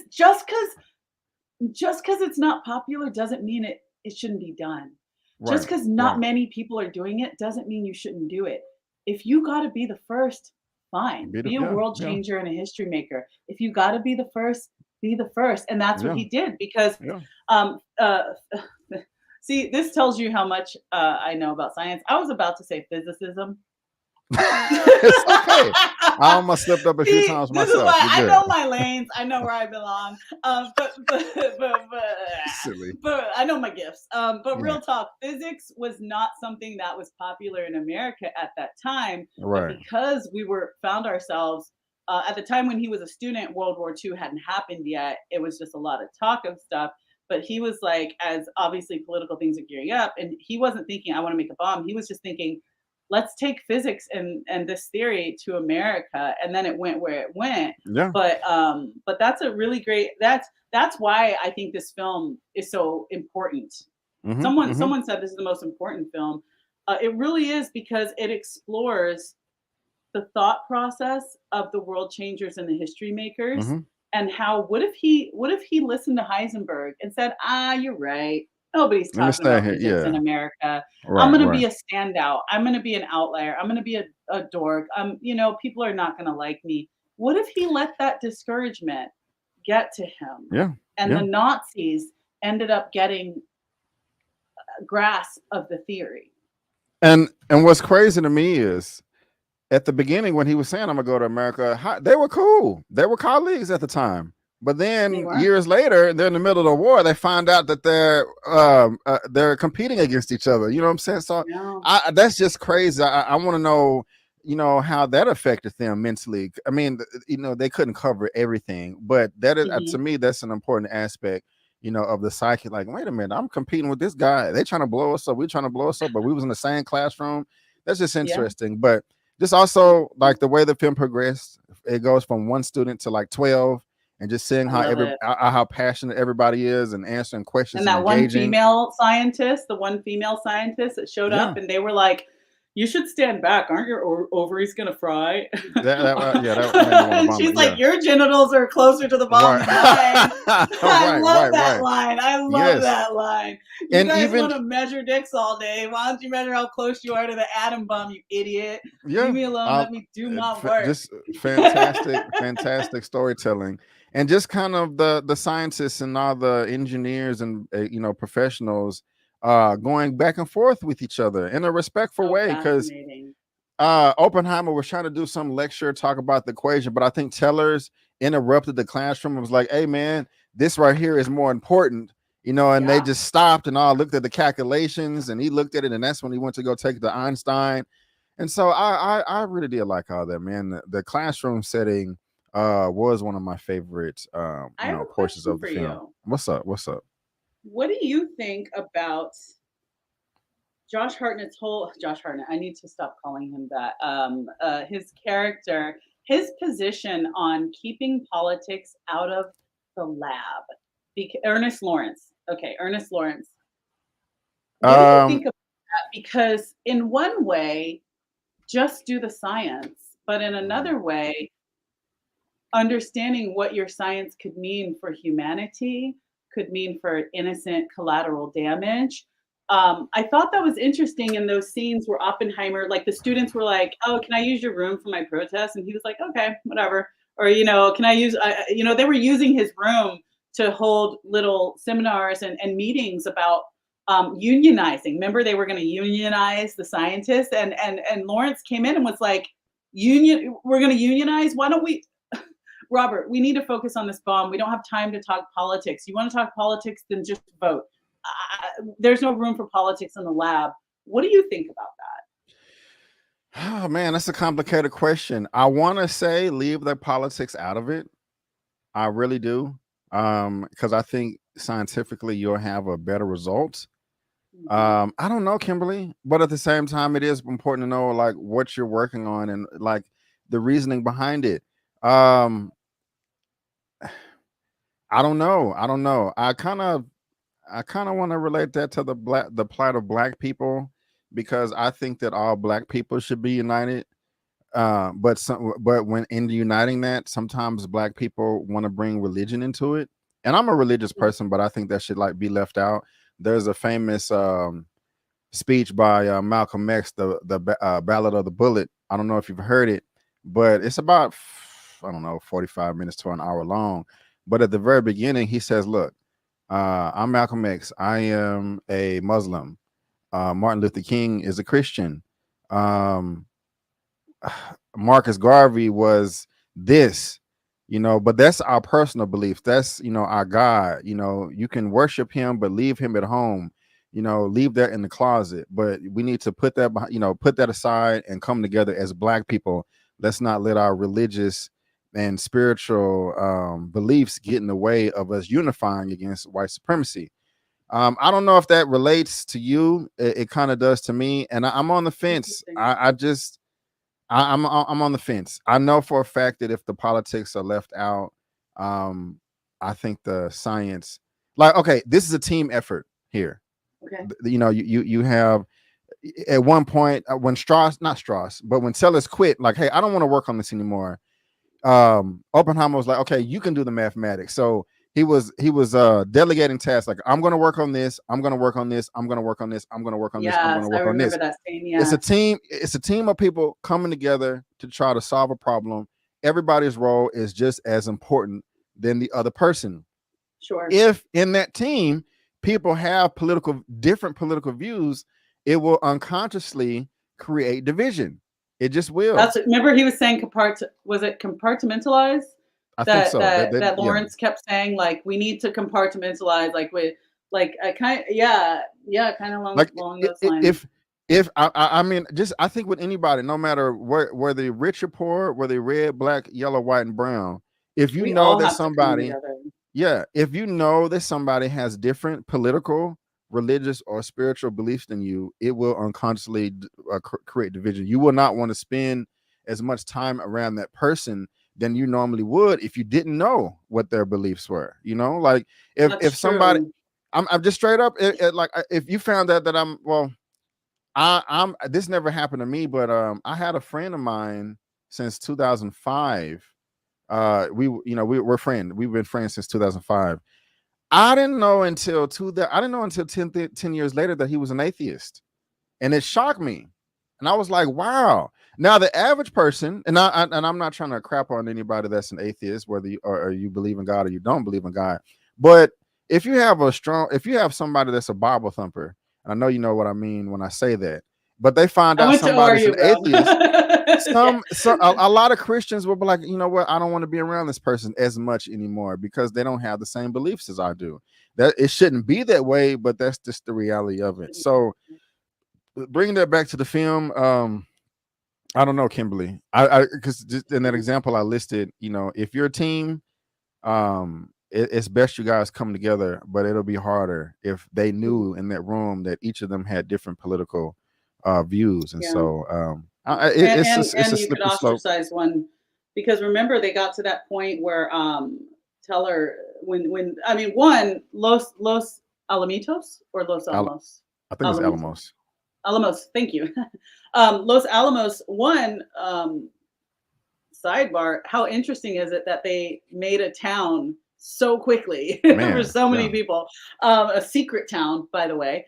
And I saw another sidebar. I really like that Oppenheimer said, at the end, like, "What are you going to do with this all this land, this fake town?" Like, because it was his land actually that they built on. That Hmm. his family owned that land, and he said, "I'm going to give it back to the Indians." But The look on their kind face was they were disgusting, like, but yeah, go ahead. yeah, and it's funny because that's his family's land, so it's not even up to you. So why do you care? But there was that scene where the scientists, everyone was driving each other nuts. One, it's hard to live where you work, live with the people you work with when the people you work with is your neighbor, and you're like, damn, I can't get away from you, Right, right. you know. But when Teller really started to get ostracized, um, but he also ended up, developing the H bomb. So it's an interesting question, but also that's what film should do, Hmm. and that's why I think as the film community, we should. I think an inspiration I got from Oppenheimer was no matter what someone else's beliefs, at least be willing to listen. Yeah, And I I can like dig that. that. He wasn't a communist. I don't believe he was. Maybe I don't know. I don't believe he was, but he would go and listen and he would walk out and they'd be like, "You don't you believe?" And he's like, "No, I don't. But I'll be friends with you because I like you." We need as a world to return to that. We need to be able to say, one of the I was close friends with a guy who's an atheist, and I'm a Christian. I love the Lord, but I'm Hmm. like, I really like you as a human person, and I like spending time with you, and I'm going to continue to spend time with you because I like who you are as a person, and we need to get back to that. We Yes, need to ma'am. get back to compartmentalizing our differences in the way of I'm going to open my heart to you as a human, and to not get away from the film, that's something I think Nolan showed about Oppenheimer. And again, it put Oppenheimer in trouble because he had to sit before that not jury, but that committee and say, "Yeah, my friend, yeah, he was a communist. Uh huh. Well, do you agree with his philosophies? No. Well, you were friends with him. Yeah. That's we actually do need to get back to Yeah, the point where we can I wish it was have like we that. can agree to disagree. We need to get Yes, back to ma'am. agree to disagree. Like I'm not a fan of this whole there was like this Instagram trend in the last couple of years where it's like if you voted for this, you can unfriend me right now.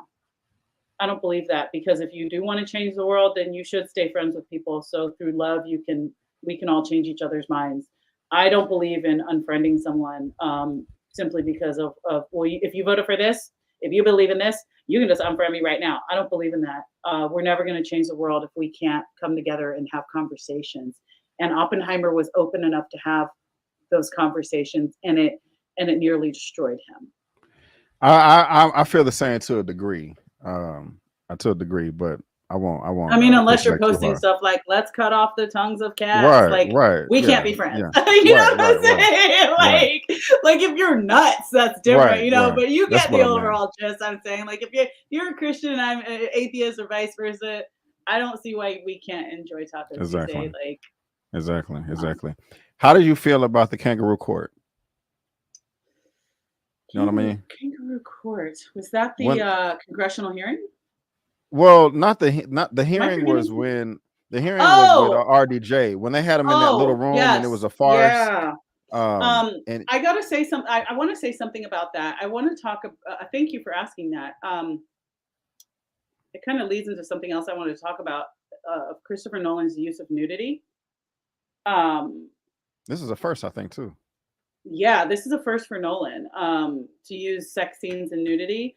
I'm Hmm. not a. I'm. I mean, I'm generally not opposed to nudity in a film as long as it serves a purpose. That's not pornography. And Right. I actually did like that scene where they panned to the left and Oppenheimer was asking questions.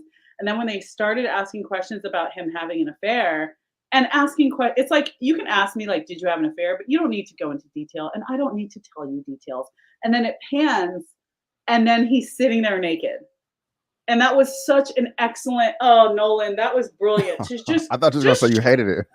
no, I loved Okay, it. To me, okay, that was an appropriate use of nudity because that was really showing just how incredibly vulnerable it is to be on the stand anywhere. I mean, he was yeah, before a committee, but even if it was in court and a lawyer was asking you about your sexual preferences in detail, you feel naked before these people. And I thought that was a right. really great, I like that because it was so unexpected. It's like 1 minute Cillian Murphy has on clothes and the next minute he doesn't.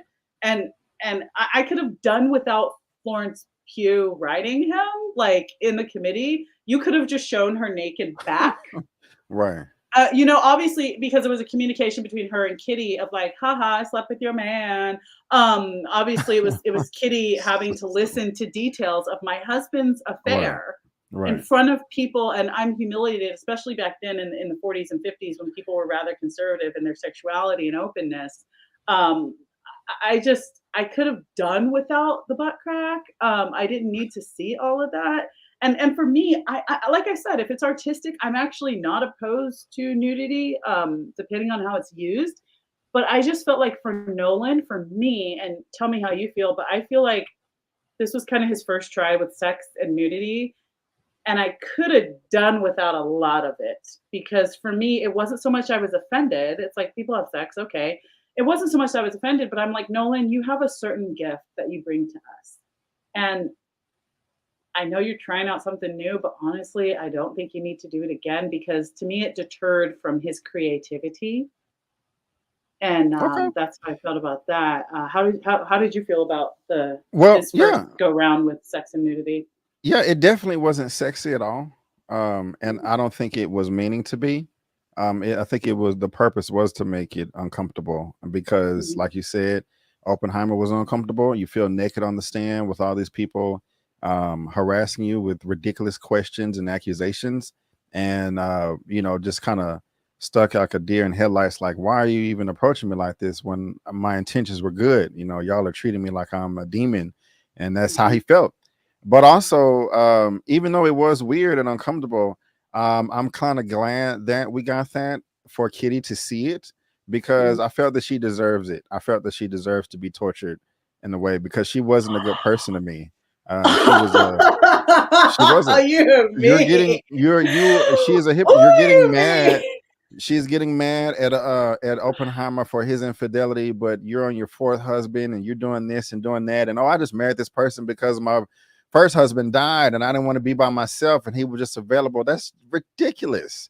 And so she deserved all the smoke. And so I was just like, ha Oh, ha Brandon. ha, eat it up, eat it up, eat it up.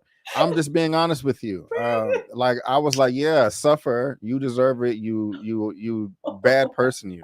You wicked Um. woman. So, You ungodly however, wicked woman. help Oh, God. help me understand though. I still don't have and another reason why I want to see this again. I still don't have a full understanding, comprehension, excuse me, of what they were trying to accomplish with the kangaroo court because it wasn't real, and they Sheer went into. humiliation.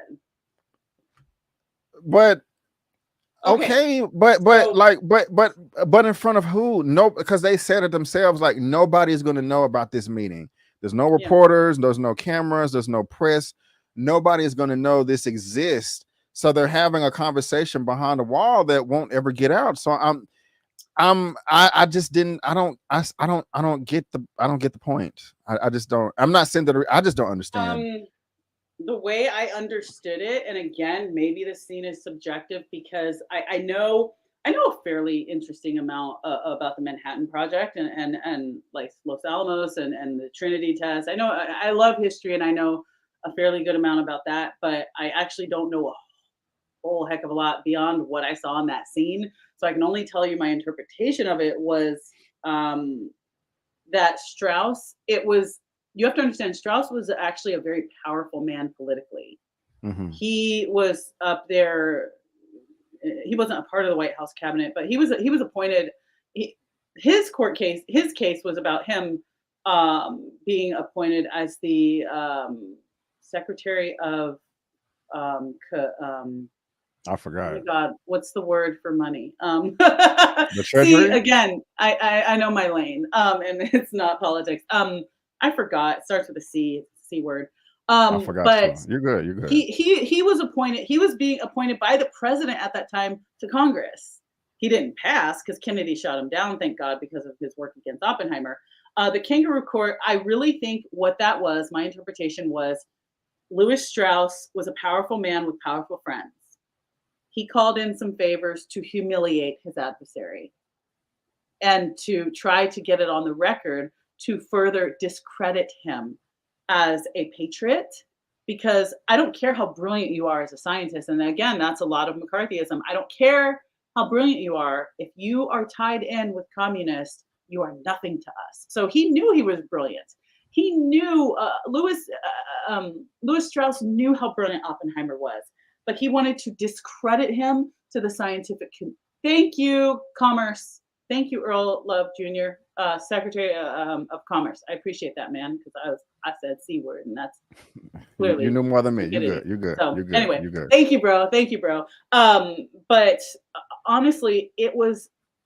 it was Strauss calling in some favors of some high-powered men and lawyers, and to say, "This isn't gonna go on the record. I just want to humiliate this guy, and then let's put something on the record to discredit him." So if they want to go back and he had already succeeded in preventing him from getting security clearance, but this was another thing to go on the books for if I'm ever gone and someone else is trying to get you clearance, I just kind of want to screw you over and have this on there. Craziness. So it was literally calling in powerful friends and favors to screw over your adversary because it was not a congressional hearing. It was not even in a courtroom, and it was a sealed like testimony. Like it was a sham. They were bringing out stuff that his lawyer.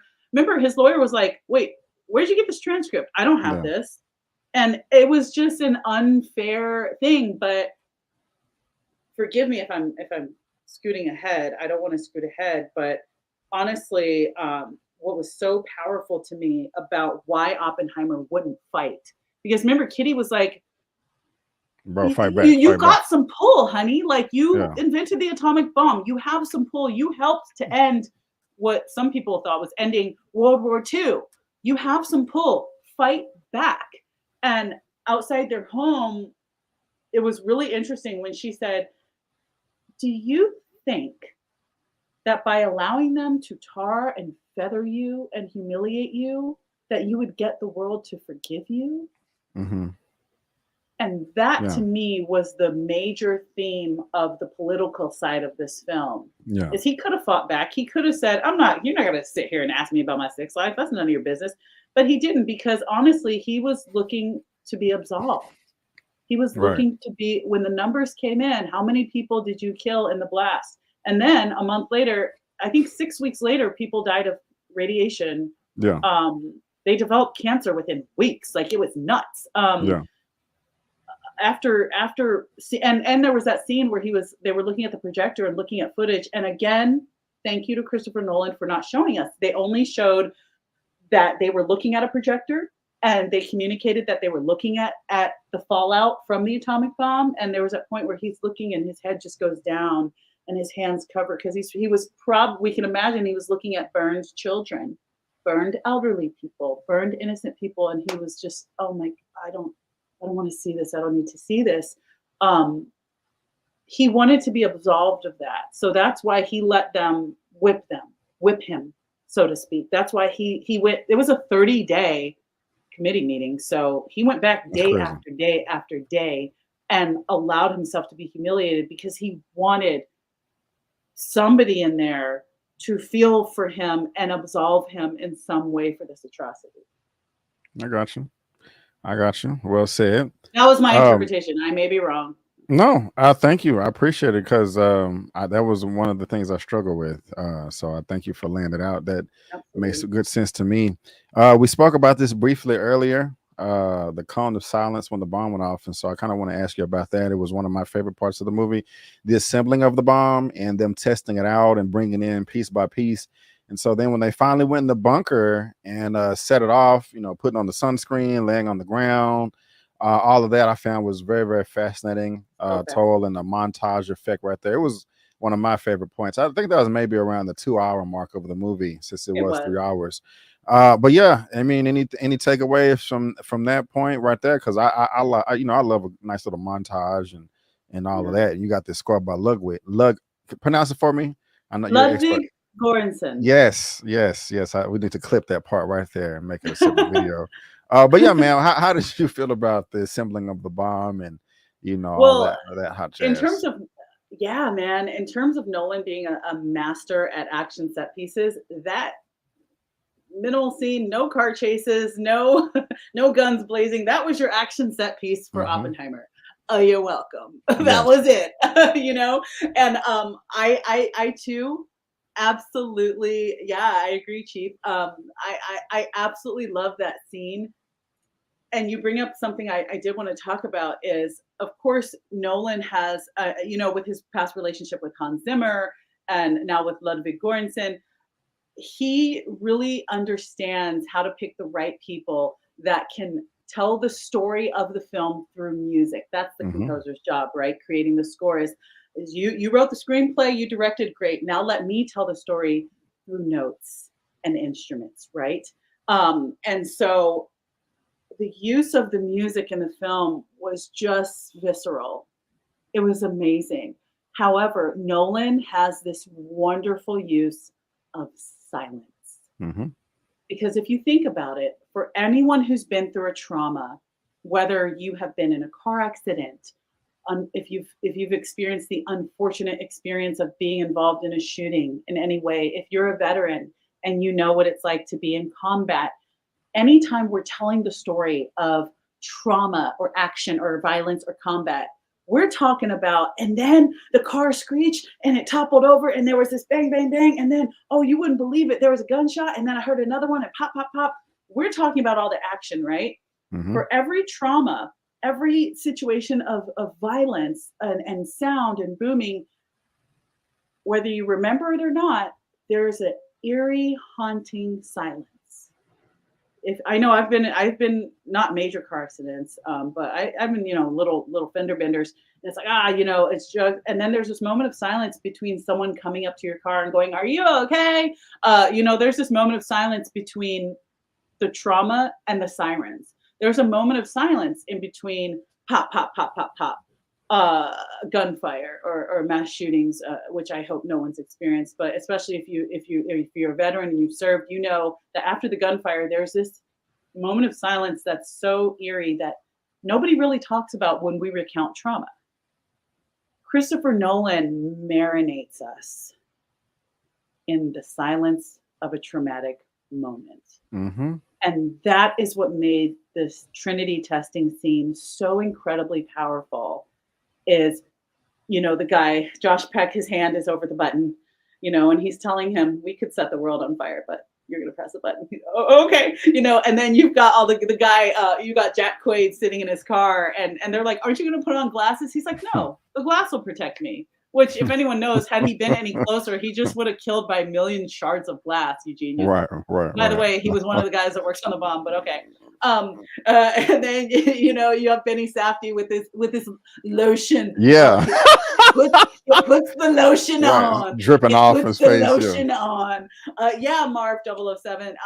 This Christopher Nolan bathes us in intensity through the music and through the silence. We all love a great action scene, right? Hmm. And then horror has jump scares. I love like thrillers that in between where there's moments of silence. And what the camera's doing, Hoyt, he does this amazing thing with the camera in terms of, I know Nolan, he's a real fan of just getting close instead of zooming in. He actually doesn't like to zoom in a lot. He likes to just, like that scene where Robert Downey Jr. at the very end, the camera was like this close. Yeah. It wasn't a close up. It was like, I'm going to stand here, like right in your face. Um, the way it was shot, again, a film is a collaborative effort, and Nolan House knows how to put a team together. That film, for me, this year, there hasn't really been any films that have captured intensity.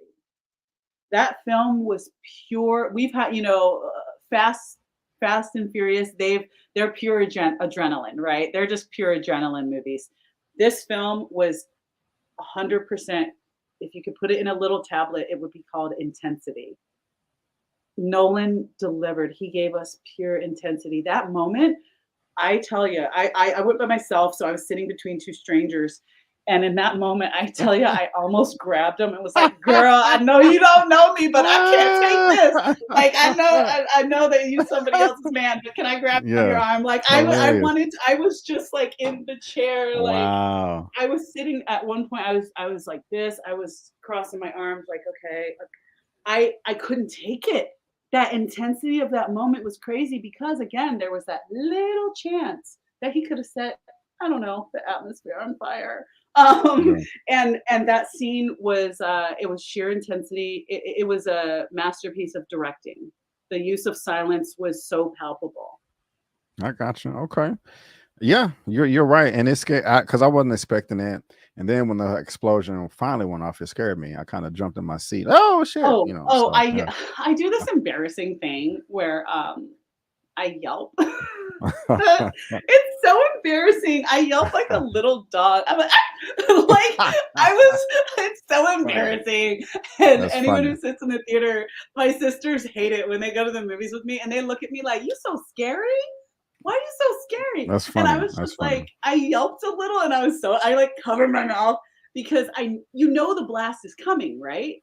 But when it did, and then that fallout after they were like, "Oh, wow, that was amazing. Oh," and Matt Damon kind of gets up completely and was like, Hmm. "Wow, guys, I guess we did it." And then that fallout blast, that second wave of energy that Hmm. is like, I don't know, 7 seconds after the initial wave or something like that, Yeah. that oh, that was dope. I mean, look, I don't want to glorify it. It was an atomic bomb. I shouldn't glorify it. But in terms of the visualization and how he used practical effects. We did not get any piss poor CGI like we did in the Flash. Right. It Right. was it was a I love the practical effect. He was so practical. There was really no CGI in this film.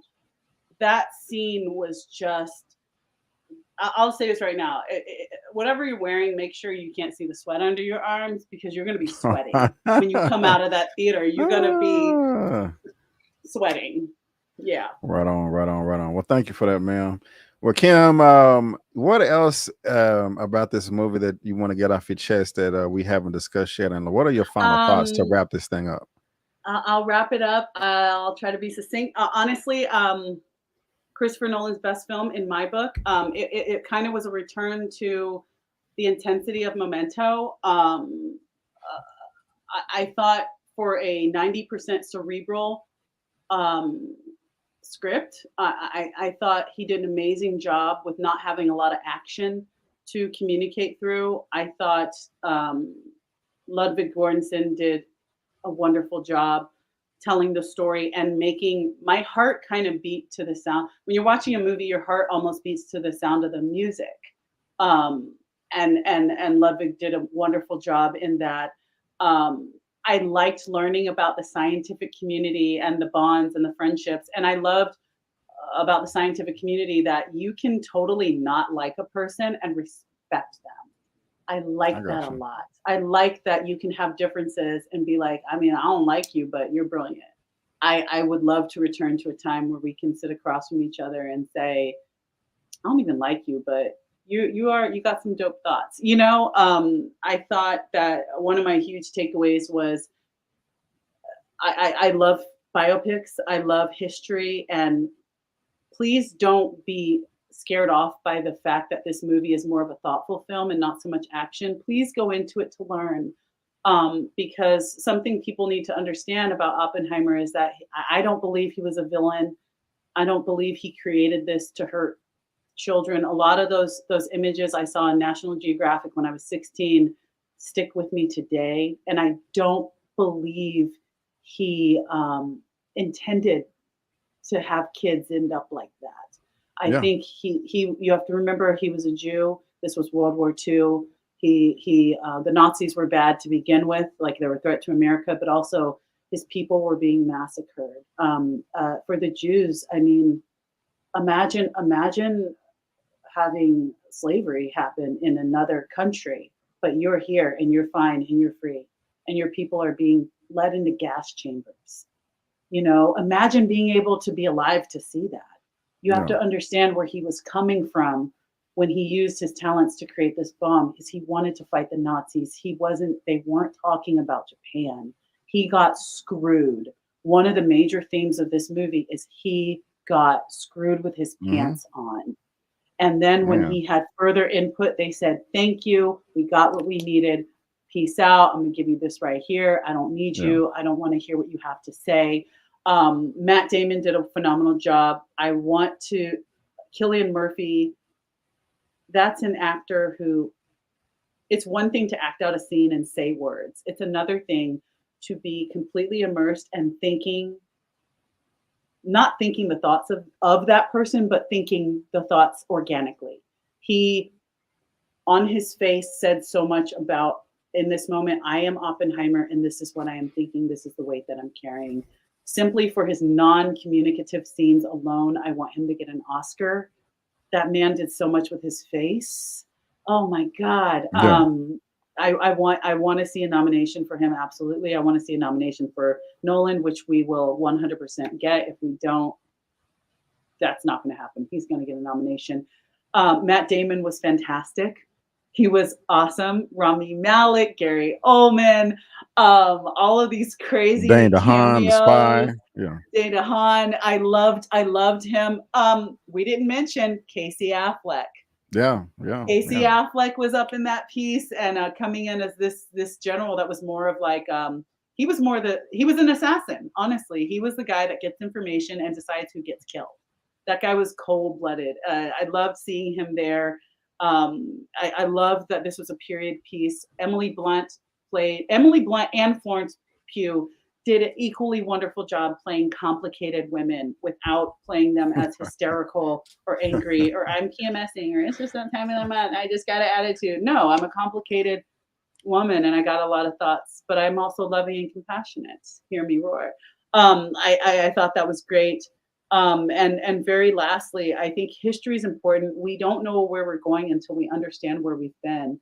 And if you really don't know a lot about the Manhattan Project, a lot of the stuff we hear in the news, I'm not a flat earther, you guys. I'm not going to say something crazy, but honestly, there's a lot happening politically in the news. And if we're going to understand where we're going, we need to understand one of the greatest inventions of all time. Yes, more important than your cell phone, the atomic bomb, Hmm. because the world's nuts right now.